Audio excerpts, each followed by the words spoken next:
Nasa bukid po kami. Kukuha ng kamoting kahoy. Tignan nyo naman, oh. Aha, nakakuha na siya ng ang laki na kamoting kahoy. Ayan, oh. Ang lalaki ng laman ng kamoting kahoy. Gagawing suman. Ang tawag nila dito sa Batangas ay balingoy. Ang dami ring papaya. Ito po'y papaya na pandak. O, tignan nyo naman. Ang lalaki ng bunga, pero ang liit ng puno. O, subukan nyo nating pitasin. Ayan, ang liit. Sa unang bunga siguro to. Ang liit.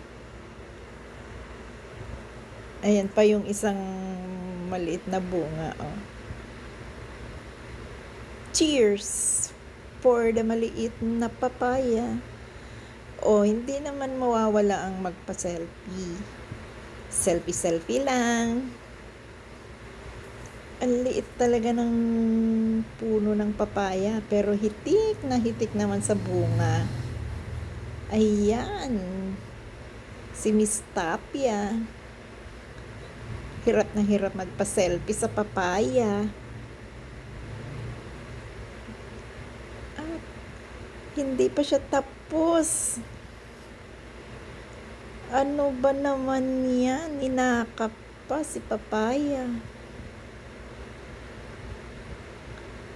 At ito naman, sa tabi ng papaya, talong. Iha-harvest na rin po yung talong, ibibenta na. Kadami ng bunga. Ayan, oh. Ang daming bunga. Ang sarap talaga dito sa bukid. Ayan. Kaya minsan, pasyal-pasyal lang sa bukid. Nag-selfie din si Miss Tapia sa talong. Hindi nagpahuli.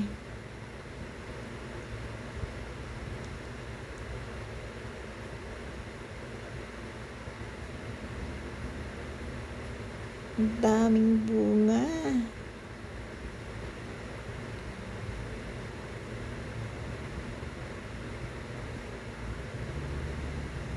Siguro mga 2 araw na lang mamimitas na. Dadalhin na sa palengke. Malalaki na po yan, eh.